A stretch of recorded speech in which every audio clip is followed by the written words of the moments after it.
I still remember that night like it happened yesterday. It was cold, foggy, the kind of night when even the crickets go quiet. My name's Sarah.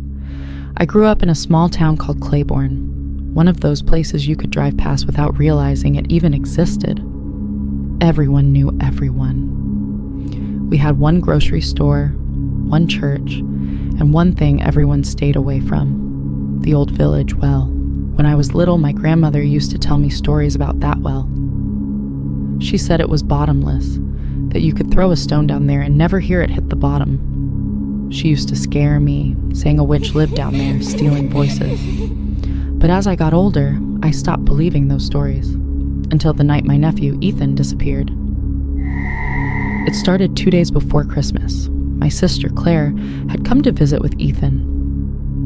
He was 8, smart, full of energy, always asking questions. That morning, he was outside playing with his little friends from the neighborhood. Around noon, Claire called him in for lunch, but he didn't come. At first, we thought he was hiding. You know, kids do that. But after an hour, panic started creeping in. We called his name, we searched the yard, then the woods. Nothing. That night, half the town came out with flashlights, combing through the trees, calling for Ethan. I remember the sound of my sister's voice, breaking, desperate, echoing through the cold air. "Ethan, baby, come home." Then someone said they heard crying. It was faint, soft, like a baby whimpering. The sound was coming from the old well behind the church. We ran there, it was maybe 6 or 7 of us, thinking Ethan might have fallen in.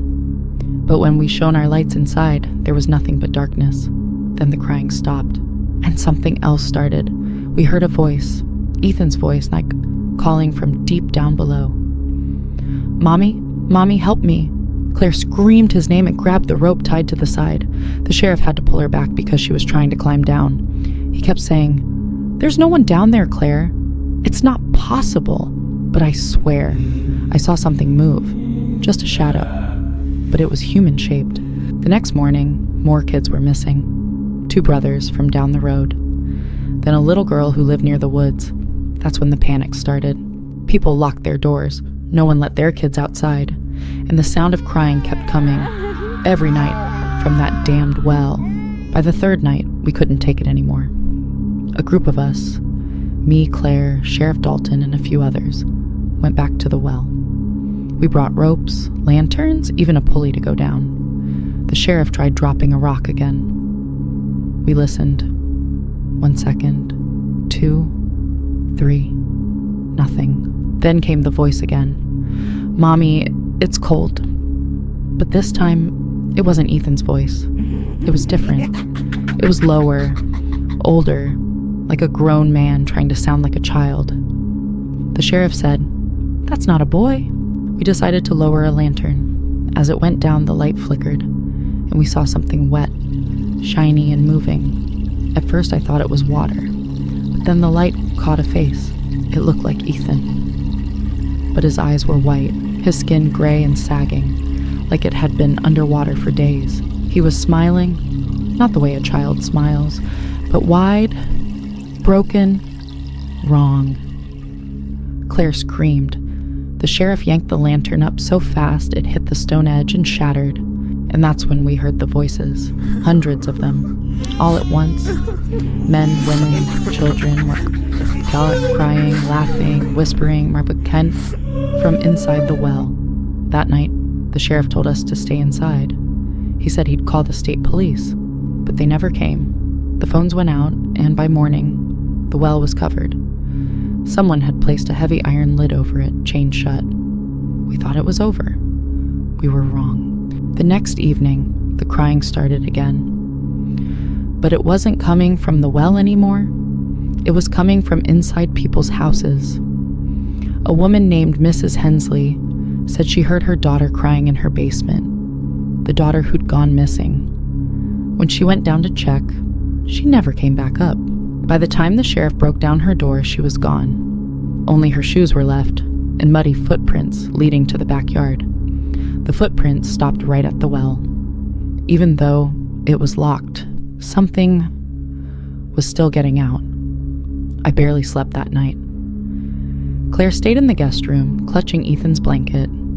Around 8 a.m., I heard something outside, a scratching sound. When I looked out the window, I saw small, wet footprints leading up to our porch. Then a shadow moved. Someone, or something, was standing by the well in our yard, looking at the house.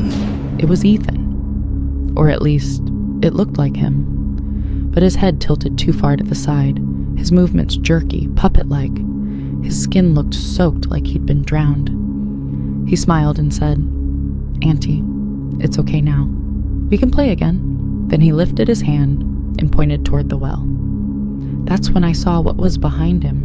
More figures, crawling, wet, dragging themselves along the ground, their eyes empty, their mouths open, whispering and crying all at once. I screamed for Claire. She ran to the door before I could stop her. She threw it open and shouted, "Ethan!" And the moment she stepped onto the porch, those things moved. They ran. Not like humans, like spiders, fast and twitchy. They grabbed her legs, pulling her toward the well. I tried to grab her arm, but her skin was so wet it slipped from my hands. She screamed my name as she was dragged across the dirt. Then the ground by the well opened. Not the lid. The ground itself split apart like a throat opening, and they pulled her in. Her scream cut off instantly. I don't remember how long I stood there.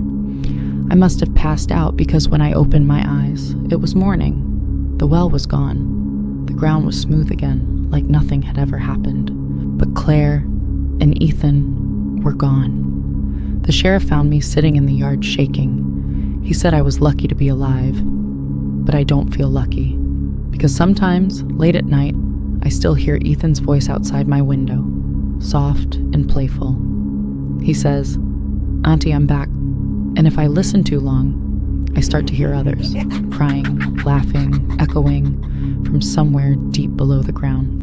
That well wasn't just a hole in the ground, it was a mouth. And sometimes, mouths get hungry again.